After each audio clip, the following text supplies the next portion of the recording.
ubuphelele media.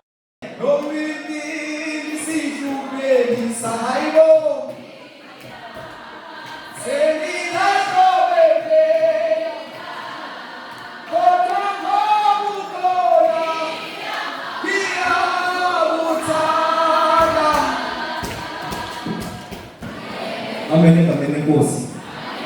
Hallelujah. It is nice to be here. Kumnandi kalapha.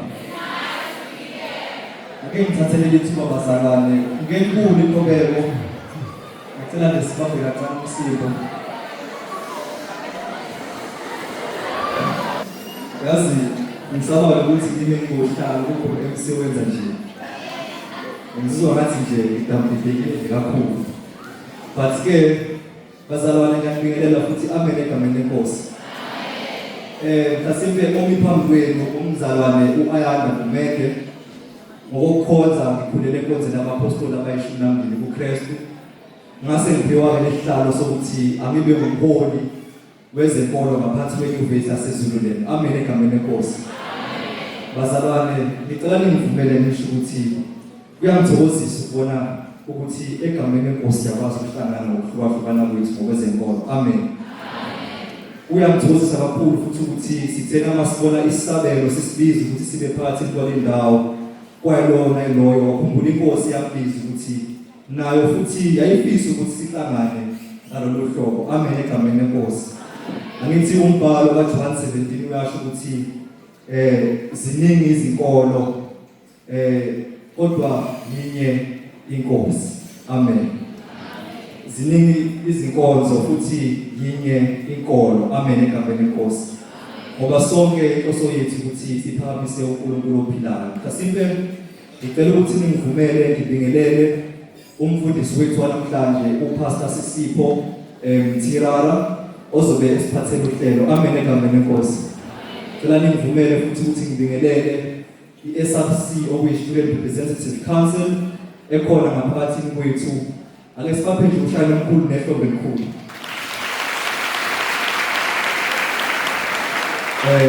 Ngicela futhi uphinde ngibingelele uhlalo kaBriggs as long as executive yakhe. Ngicela ukuthi nabo sibaphe ihlombe elikhulu kakhulu. Ngicela futhi uphinde ngibingelele ohlalo bonke nathi sonke futhi esibuzo izinkolo ngokuhlukahlukana lesiziphi ihlombe elikhulu kakhulu. Amen. Umsebenzi-ke ukuthi nginamukele nonke ngaphansi kwalolu hlelo esinalo namhlanje. Ngalowo mazwi-ke ngiyavula ukuthi sengathi inkosi ingasipha uhlelo oluhle kakhulu njengoba ngikubona nje loluhle ngaphambi kobuso babo. Ngiyacela bazalwane siqhubeke ngalo moya esisiqale ngawo wokubambisana nomoya wobunye kuze kuphele umcimbi.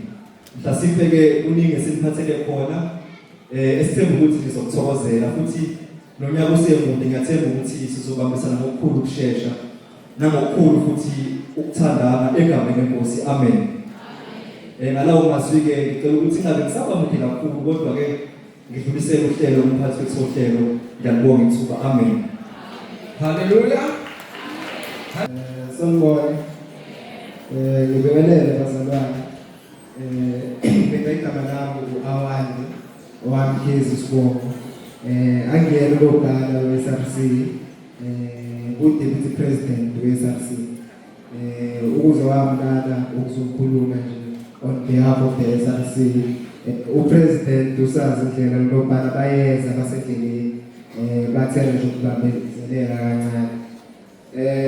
Bazalwane angiqale nje ukuthi ngincome naze naba MC ngicela ukuncoma waze wami Ngiyabonga futhi. bazalwane yazi mangifika lapha inhliziyo yami ngasale yathola ukujabula.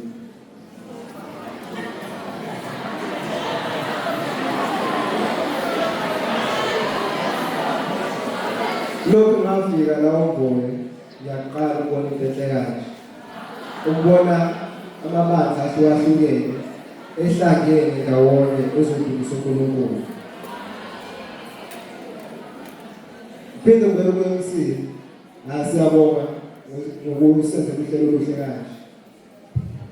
Mhlawumbe bazalwane ngeke kube kude kakhulu kuzoba mfishane ukuthi mangibona amabandla ahlukahlukene ehlangene wonke ndawonye kanjena kungikhumbuza ikhathi zakudala lana ingcolelo bazalwane mina ngakhulela esontweni baba ngumfundisi so bangisesontweni enhliziyo yami ijabula kakhulu kuzila ngizizwa khona kuseduze kuJesu. Ukuhlala wethu kanjena ukukhumbuza izinsuku zakudala nathi singakazalwa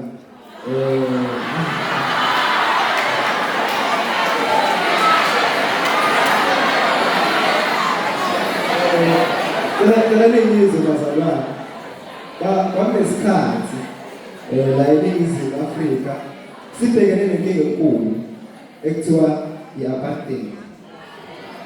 Kwamabandla ayi-recognized ngaleso sikhathi akwazi ukuhlangana ndawonye ezolwela ukuthi sikwazi ukukhululeka from i-apartheid.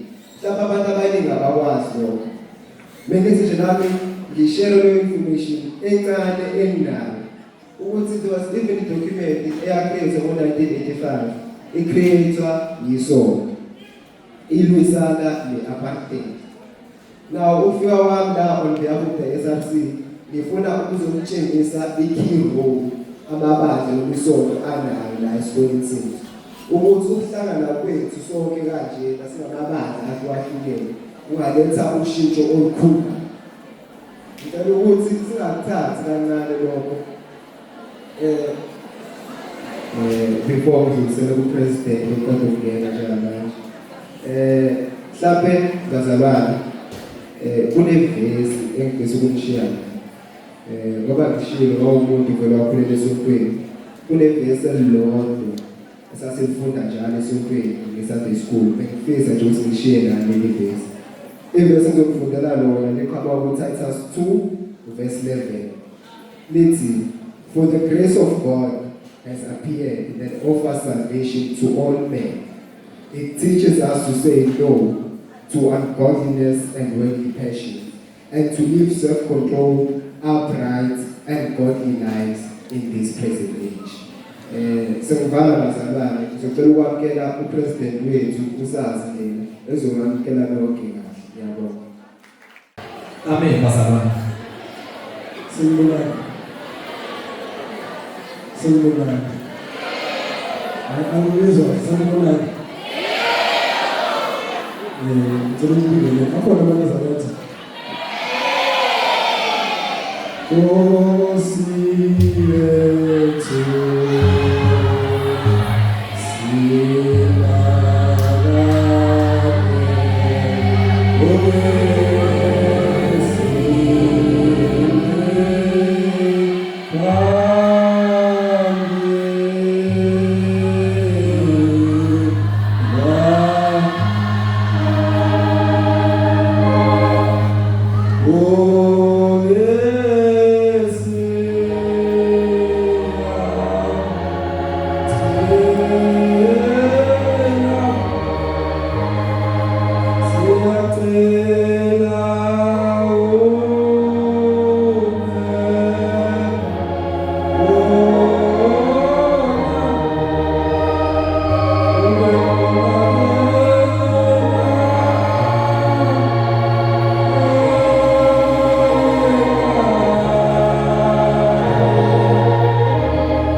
Nunca me ama.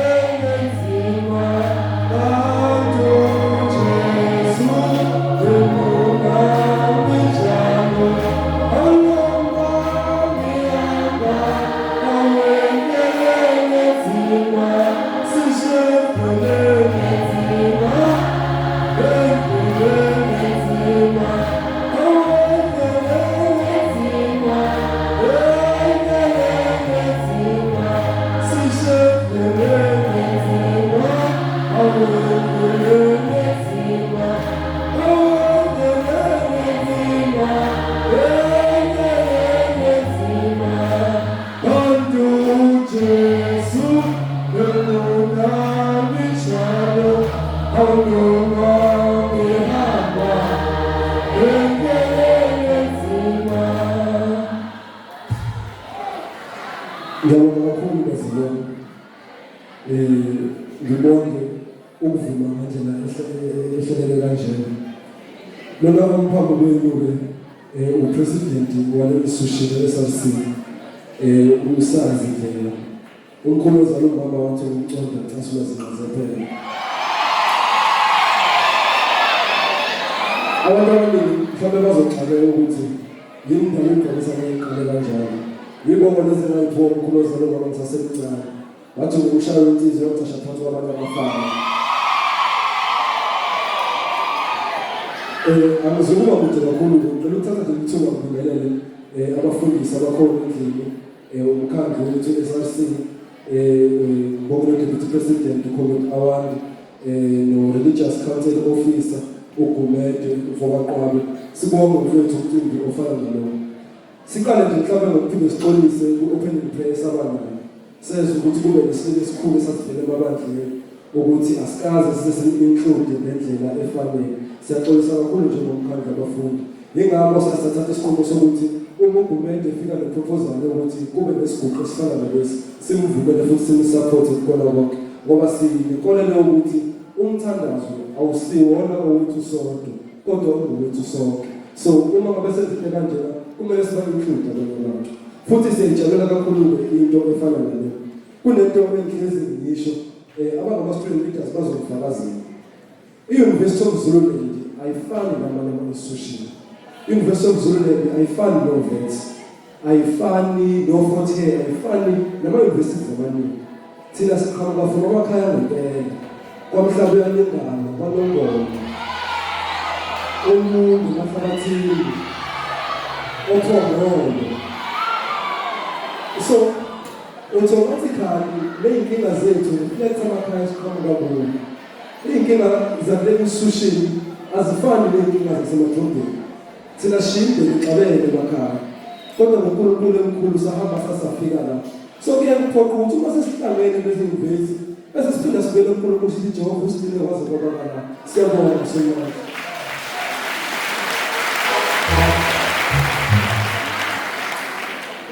Abanye bethu kwamanje basaney'nkinga bathi uma bethi bayilandela ukuthi iy'nkinga zasemakhaya. Ezivimba seyivimba ngisho impumelelo yethu kule-nyuvesi. Kunomunye umfundo okakuthi uyamsiza kuma izinto kungenzekile ukuthi lapho sengingenela khona uNkulunkulu ukuthi angenelele asiqoqele zona zonke izinto. Uyangitshela uGumede ngelinye ilanga ngihlezi ngiqinisekise ukuthi before siqala umhlangano wethu we-SRC siyasibhekise uNkulunkulu. Sithi uNkulunkulu sipha amandla ukuthi sikhona abafundi base-University of Zululand. Siphi isipindi sokulala nabo bonke ubunzima esibhekana nabo njengabaholi babafundi base-University of Zululand. Akukho lula ukuba umholi. Akukho lula ukuthwala iy'mpilo zabafundi abamona 20,000 okumele iy'nkinga zabo zixazululwe wena. Akukho lula kodwa noJehova emkhulu siyakwazi ukuqoba, siyakwazi ukwenza izinto zenzeke. I-registration yethu thina ibe simuntu nakuba ibe ney'nkinga ey'ningi but ngoNkulunkulu mkhulu, uNkulunkulu namandla sakwazi ukwenza isiqiniseko sokuthi ngisho umfundi okuthiwa phasi kangakanani ngisho wathiwa kunjani kodwa uyarejista uyazofunda kuleyo nyuvesi. Ngisho ngathiwa ukweleta kangakanani kodwa uyabuya uzorejista kuleyo nyuvesi. Because we have an understanding ukuthi asenzele umfundi kuphela, senzele umndeni wakhe, senzela lapho asuka khona ngakubo ukuthi ngelinye lamalanga kube nomfundi wakaNongoma ophakeme, osebenzayo, onekusasa eliqhakazile. Ukuphakama noma ikusasa eliqhakazile akungabi ngelabo lalabo abaprivileged kuphela. Alibe ngelethu sonke sinelungelo ukuthi siphakamise imindeni yethu, siphakamise indawo esiqhamuka kuzo. Ngibonge Nkosi. And ngiyambonga uNkulunkulu ukuthi usasigcinile kuzo kulesi sikhathi futhi zonke iy'nkinga sisakwazi ukuthi zenzeke. Futhi siyacela nakumina engikholwayo abamabandla onke nithi manihlangene nisho ukuthi uNkulunkulu uPresident ukuthi aqhubeke abe kuhle nje.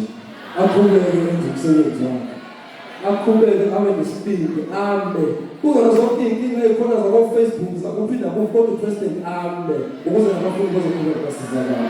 Futhi ngiyazi Jehova umkhulu uzokwenza lokho akwenzile. Angifuna ukuba kude kakhulu ukuze ngidle nesikhathi sabafundisi bathi kubona konke. Siyabonga kakhulu bazalwane, ngiyajabula ukubona ibandla engakhulela kulo lamaNazaretha. Ngiyayazi nje ukuthi izikhulu ethembeni likabakithi emabuyeni eDalitshe zathempeli. Ngiyabonga kakhulu bafowethu. Sengathi uNkulunkulu angibusisa, uNkulunkulu ahlale njalo emgcinile. Kuzona zonke izinto uzolunga. Konke kuzoba right la ngizothokozela. Njengamanje ngilula ukuthi asithi masiqala sibuyele emakhaya selingeni ilitshi. Because understanding again ukuthi ukuthi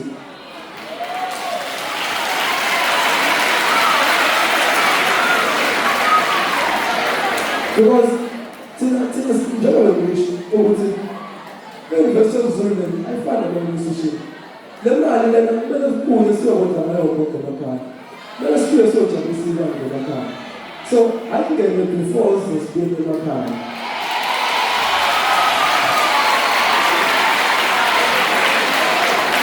So ngibona konke bafowethu, ngiyacela ukuthi nami la khona manilala nize nikhuleke ukuthi konke kuhambe kahle. Zonke iy'fiso zethu ngalenyuvesi zifezeke. Siyabonga kakhulu futhi nakuzona wonke ama-students labafana abasebenza on campus. Siyazi ukuthi sekhona iy'nkinga but siyasenza isiqinisekiso sokuthi kuyothi umshaya u-2027 onke amanesi akuyunivesi ayobe se-renovate. uNkulunkulu emkhulu uzosibelela kuqela konke. Ngiyabonga kakhulu. Kasale thuba ngibingelele egameni likaJesu. Ngithe ngiyabingelela egameni likaJesu. uJesu uyabusa. uJesu uyinkosi. uJesu uyabusa. Ngithanda ukuthoba kakhulu ngibingelele ukukhona be-SRC phakathi kwethu. Ukuthi bakhona president nekomiti lakhe siyabingelela egameni likaJesu. Ngibingelele ikomiti lika-Religious Council, ngibingelele uchairperson wethu ubhuti uGumede, amen, egameni likaJesu. Ngibingelele ohlalo bonke ne-executive yabo egameni likaJesu, amen. Ngibingelele nonke bazalwane egameni likaJesu, amen. Lo mbingelelayo ke uSibongimpilo Ndimande okholwayo usindisiwe egameni likaJesu, ongenamahloni ngevangeli ohambela phezulu okholwayo, amen. Ngimela lapha ke ngikabuka e-UZCF nguchairperson wase-UZCF. Sikhonzela ke la eChapel njalo nje njalo during the week siyakhonza na Sunday siyakhonza, amen. Egameni lathi angihamba ngedwa ke bazalwane, ngihamba ne-executive yami. Ngiyacela niphakathi nophathi egameni likaJesu, ngiyacela.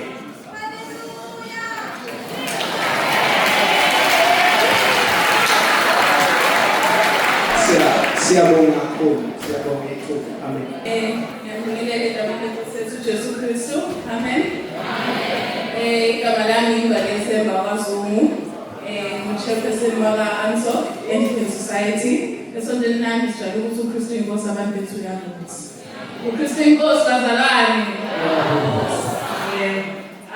So akukuningi ngoba bekuthiwa ngizointroduce ukuthi mina ngubani. But okuncane futhi ngidlulisa ukuthi isonto lethu sishaya usonto elokishini, but we are also working on ama-programs osonto phakathi ekhampasini. I think ilokho kuphela bengizodlulisa. Ngiyabonga kakhulu.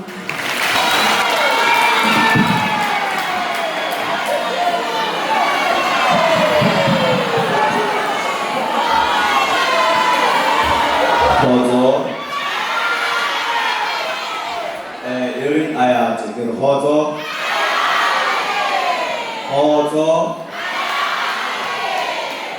ewuchaza ngithi ukuthula mabenani nasuku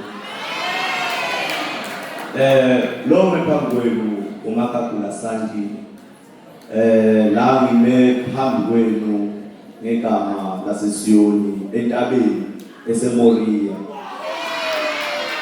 Okokuqala ekuzokudlulisa ukuthi kilebo ke mwali kwamaphakamnari mthabetsasweni ukulahethwa mo abujute akade ukuthabela ngamasweni ake le bobeng kopane e kgetha e le kopantsi e tsatsing la lobedi ke ka mmoja mosing okokuqala ngizodlulisa ukubonga le nhlangano esihlanganisile namhlanje kusuka kwi-high structure isikolo SRC kuze kwe-religious council igcina kithi ama-fellowship nani enikwazi ukufika la Masuni bazalwane ngize nge-ZCC SF ngizodlulisa umyalezo ukuthi isikhona la sikoleni ngibonge kini futhi SRC nani futhi baphathi be-religious council ukuthi nikwazile ukusenzela ngomusa ukuthi sigcine sibe-recognize la sikoleni ngiyabonga ngikwazi ukuthi i-ZCC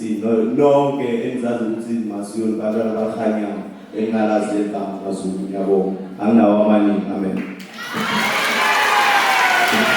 Ngakuthuba engeza lona sicela ukubingelela nonke endlini egameni leNkosi yethu Jesu Christ amen lona omaphambi kwenu ulwazi Mngcabo nginguchwephesini we-OAC inkonzo endala yabaphostoli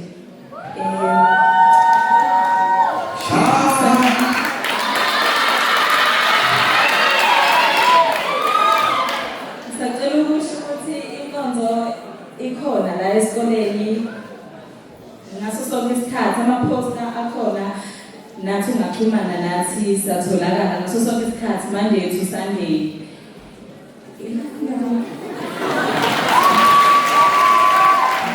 Hallelujah. Amen. Firstly, I would like to greet the SRC. I would like to greet the SRC and all the executive members of the SRC and our guests now. And we begin with the chairpersons now of all societies. Amen. Saying we begin with the church. Amen. Hallelujah. Umphambi kwenu amahle okumede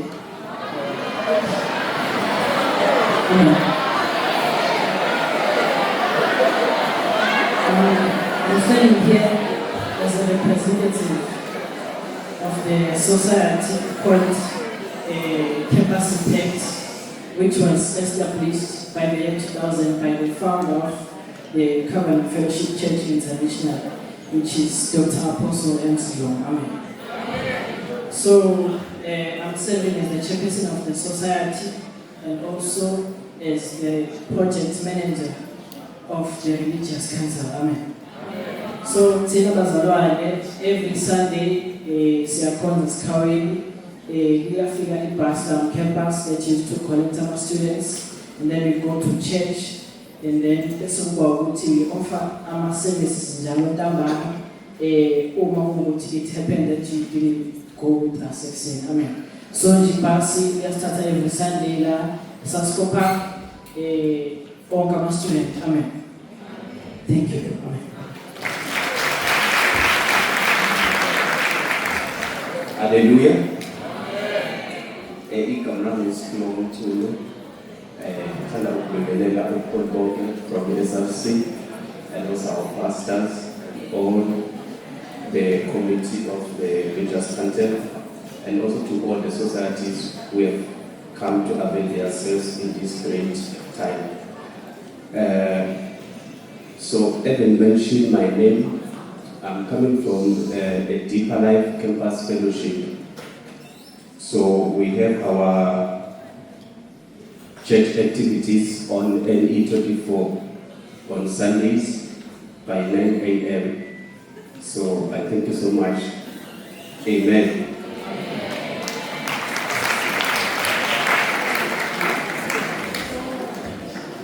Sanibona igama uSiphenza makoda abaningi bangazikhaya ngumchairperson wakwaStarzim ukodwa ukuthi Seventh-day Adventist Student Movement. Siyakhonza ngama-Saturdays SC 106 na during the week ngama-Fridays and Wednesdays siyahlangana ngase-SC 201. Amen. Ngiyabonga.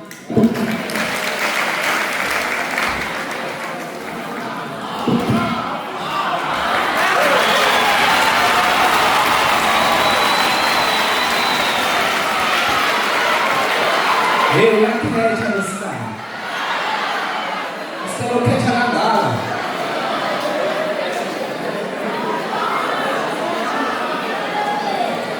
With order to protocol, I invite you to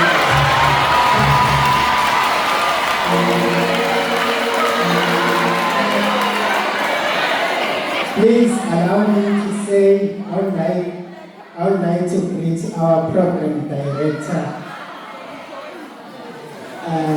our SRC members here, the entire BEC, the religious council as well,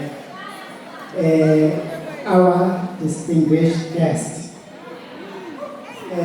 Ome phambi kwenu zihlobo ezinhle enkosini. Umfana kaGomede. Ogama lakhe luyisakhile. I'm coming from the society by the name of Nazareth Baptist Church Students Society, which is abbreviated as NBCSS. Please allow me to say that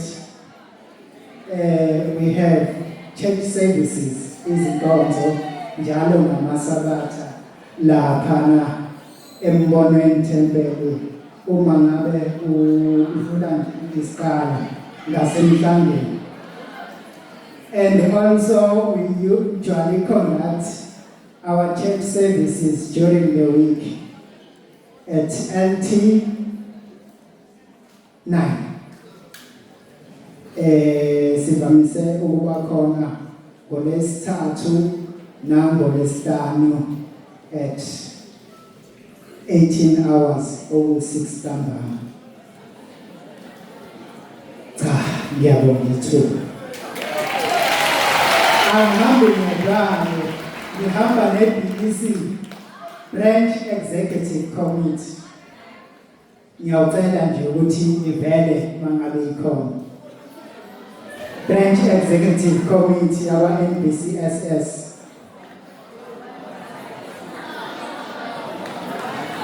Ngiyabonga.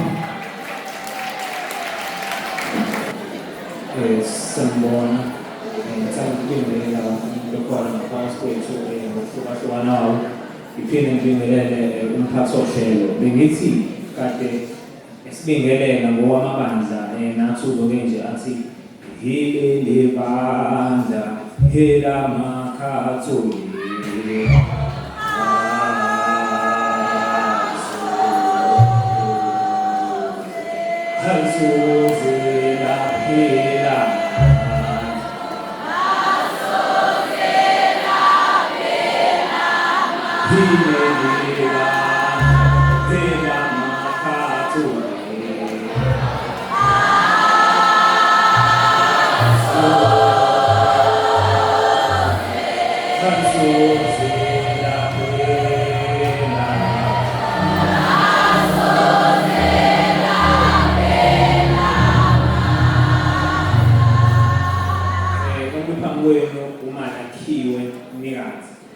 usuka ngaphansi kwa-X Association of Tertiary Students amaroma-ke lawo. Isikhathi esiningi ngenxa yokuhlukahlukana kwama-race abahlala ngaphakathi baye bakhonzele ngasey'tolo, but sinawo ama-event esiwahlela ama-tertiary student la sokuhlangane khona sisonke sigubha inkosi ebalulekile as ama-Roman Catholic.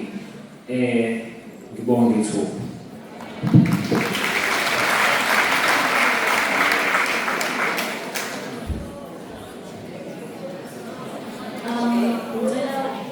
All protocols observed due to time.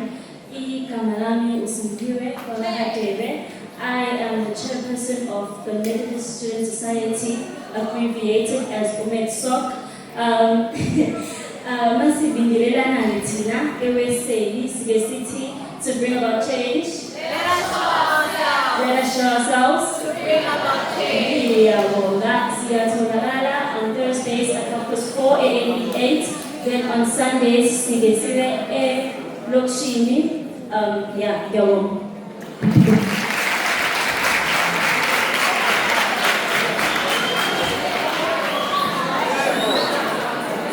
Ngizothanda ukubingelela abaphathi bawumfundisi nabo abahola bakhona SRC current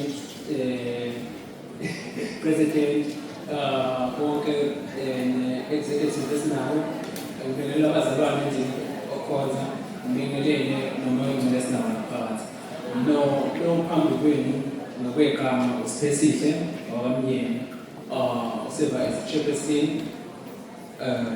for ATES, Association for Tertiary Students, usually based on ATES.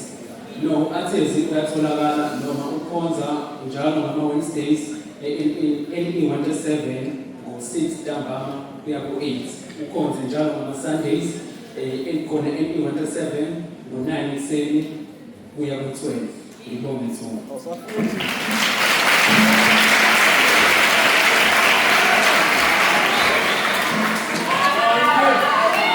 Sibona okhulumayo uKhanyelingwe Mathe owusihlalo ngaphansi kwalethexo the 12th Apostle Church in Trinity Student Organization sponsela lapha NE4 njalo from Monday to Friday, then Sundays siphonsela NE5. Ngiyabonga. Hallelujah. Base baba sesihlalo bami. Wosihlalo mihleli noma nemini. Usihlalo njalo umini. Usihlalo kanahlanje. Siyabonga kakhulu usihlalo ngokuthi nisifonele bonke laba bantu abakhona la. We do believe usibala lapha ngenxa yenu. Legama libanike lona. Siyabonga kakhulu. Cela ukuthi sithathe lithuba mhlambe sibehlise bethathe indawo yabo usihlalo. Baba lehlobo laba graduates.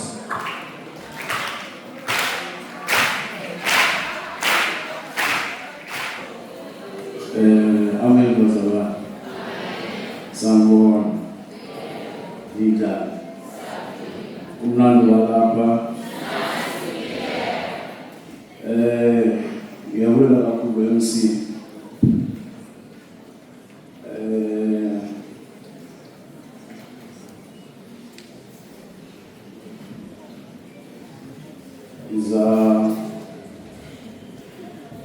The last time bawethu sezulwini siyabulela ngosi ngothando lwakho nangoku xa sizawuvula izwi lakho inhliziyo zethu zivulekile and sizalifumana izwi lakho ngovuyo nangothando egama Yesu Kristu Nkosi yethu. Amen. Ngiyathetha ukwenza uzama azama ukukhuluma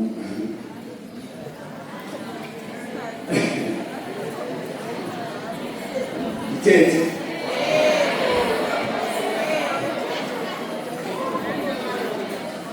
okay.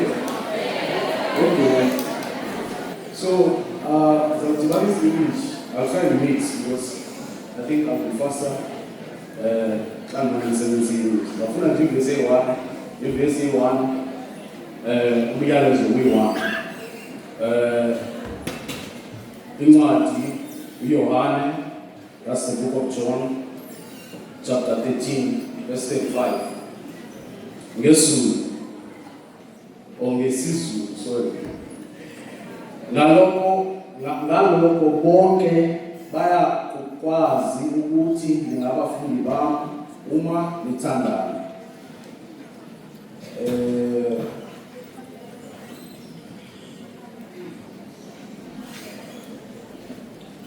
English version ET. By this everyone will know that you are my disciples if you love one another. You know, Jemba Sitanene like this from different societies. One of the most important things that you can do for yourself is to love each other in the different churches. One of the best things that can happen to you when you get to university is to find a church. So you don't get a degree and leave God behind. It's God first. If money degree up, then you don't leave God behind. But inside the church, you must love each other. That is the biggest and highest thing we can ever do for each other. To love each other. Jesus says, by this everyone will know that you're my disciples. He didn't say by how you pray. He didn't say by how you dress, by how you look. But he said by loving one another. So you must love one another. The church is a family. Alright?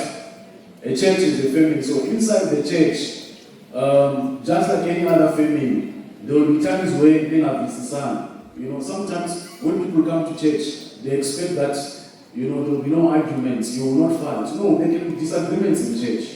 But the most important thing is that even if you disagree, love one another. Amen? Litanda, you know, you must know that you must help each other, right?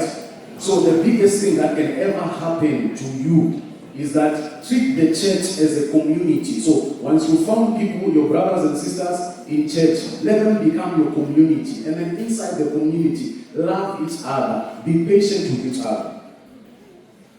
Alright? And then as you do that, God is going to bless you. Anything that you desire from God, if you love one another, you work with each other, God will grant you the desires of your hearts. Don't sow divisions inside the church. Love one another. Work with each other. Work with your different leaders that are here. Support each other. If there is something that you don't like or something that you disagree with, don't speak on the side. Go straight to the leaders and tell them what you don't like. That way you will continue in love and you will continue in unity. So I'm going to read that verse to you again. John chapter 13, verse 35. E.T. Bible. Jesus said, by this everyone will know that you are my disciples. If you do what?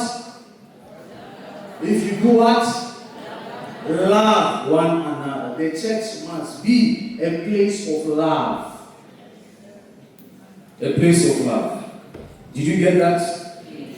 Alright, let's stand as a welcome. I said one verse, right, and one message because I'm looking at the time. Father, in the name of our Lord Jesus Christ, Lord, we thank you for this opportunity to hear your word tonight. And Lord, I pray for all your children that are here. Lord, I declare that you will grant them the desires of their hearts. In the name of Jesus, Lord, I pray for their academics. Lord, I declare that this year will be a great year for them in their academics. In the name of Jesus, pray for their families. We declare that their families are protected and there is peace and prosperity in their families. In the mighty name of our Lord Jesus Christ. Lord, we thank you that this year is a great year.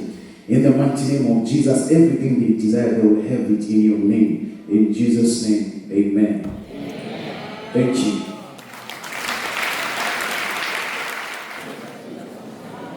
Sanloy.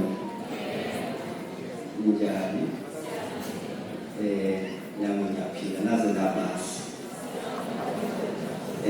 Ngiyazi njengoba ngimi lapha kwenu ngithi abaningi khona bayibuza ukuthi umfundisi lo phambili ukhonza aphi.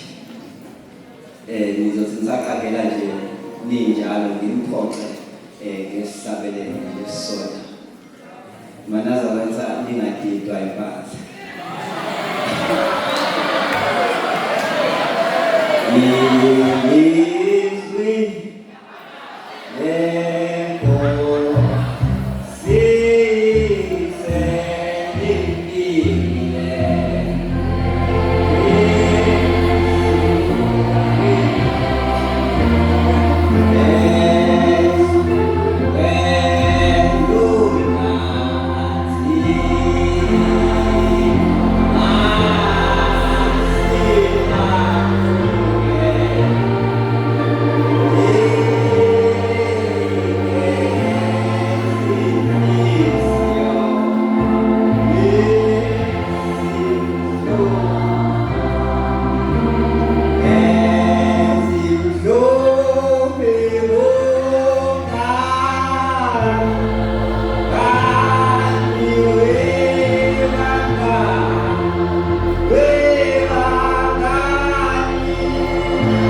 wenu uAsiphile owaziwa ngomagama waMkhize Sibongo. Ngidabuka le kwamhlaba yalingana eMangosi.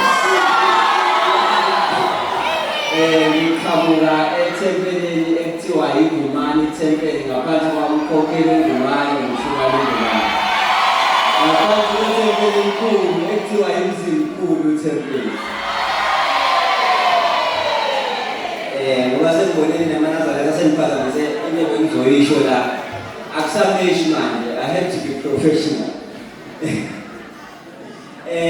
Today I stand before you not just as a student but as the president of the BRICS Plus SC Student Commission, University of Zululand Division. Many may wonder why am I standing before you today. I'm not here by chance. And I'm not here just to speak. I'm here because I believe that students like you are powerful beyond measure. I am here because too many students are full of potential but lack opportunities. Too many ideas never get a platform. Too many voices are never heard. And today that changes. Tiwa, never let your background limit your vision because your dreams are bigger than your environment. I am here to introduce something that can change your journey as a student, something that can give you a voice, a platform, and real opportunities, something bigger than all of us, the BRICS Plus Student Commission. The first and most important question may be, what is BRICS Plus SC? The BRICS Plus Student Commission is an international student organization that brings together young people from BRICS Plus countries. I hope Nyazi will see Imagine BRICS Plus countries. It is a global platform for students, leadership, collaboration, and impact. We give students a voice and a network and opportunities to shape the future. As Nelson Mandela once said, the youth of today are the leaders of tomorrow. Our purpose as the BRICS Plus SC is to empower, connect, and elevate students to become change makers while encouraging leadership, creating platforms for ideas, driving real solutions. It's not just about discussion, it's about impact. As Mahatma Gandhi once said, be the change that you wish to see in the world. In many various occasions, I always get the same question, what is exactly BRICS Plus SC about? To know and understand the full concept of my response, you must firstly know these 6 elements: student empowerment, collaboration, advocacy and representation, development on focus area, leadership training and networking, and policy influence. When we speak about student empowerment, we develop students into leaders who take initiative. We encourage leadership in communities. We build confidence and responsibility. We transform students into decision makers. Students must not wait for opportunity. They must create them. Our second element is collaboration, whether it is across nation or within our very own lovely nation. Our organization connects students globally and within to build unity and shared solutions. This includes cross-border networking, cultural exchange, and international collaboration. You learn globally and act locally. Because in Helen Keller's way, alone we can do so little. Together we can do so much. So we need to know how as much as we need to collaborate. Our third element is advocacy and representation. We ensure that students have a voice in important decisions. They get to advocate for education, equality, and employment. They represent student interests globally, engage with institutions and policymakers. We push and build students to become part of decision-making spaces. As Maggie Cannon said, speak your mind even if your voice shakes. They need to speak up as students. You need to speak up. And they need a voice to speak. We give them the voice. We give you the voice. The fourth element is development on focus areas. The organization focuses on real-world impact such as economic stability, where we assist students by equipping them with financial knowledge and practical skills. Entrepreneurship, where we encourage students to create opportunities instead of waiting for jobs. Academic excellence, where students are encouraged into being focused on their studies and become academics, so they will change and have a different impact upon the world. Sustainable development, where we promote awareness and action in environmental projects. Human rights and peace, where we create platforms for students to understand and stand for their rights. Arts, culture, and sports. We believe students are not just academic beings, they are also talented and creative individuals. Technology and innovation, where we prepare students for digital modern world. Nana students are prepared to solve global challenges, as sustainable development is the pathway to the future in countries. Our fifth element is leadership training and networking. We provide both opportunities, workshops and conferences, skills development programs, networking with professionals. This alone prepares students for the real world. As Robin Sharma once said, leadership is not about the title or designation, it's about impact, influence, and inspiration. Last element is policy influence, where students contribute to shaping global policies and discussions, such as climate change, poverty and inequality, and education systems. We make sure students move from the sidelines to the center of global change. As Shirley Chisholm once said, as far as I'm concerned, I was given 10 minutes to prepare my speech. And that 10 minutes is not yet over, so please let me finish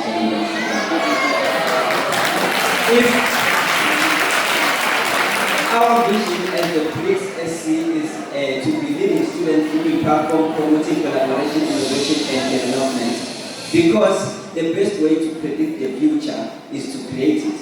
And our mission is to mobilize students as agents of change and promote unity, education, and inclusivity. As education is the most powerful weapon which you can use to change the world. The good part about this is question, why should you care as a student?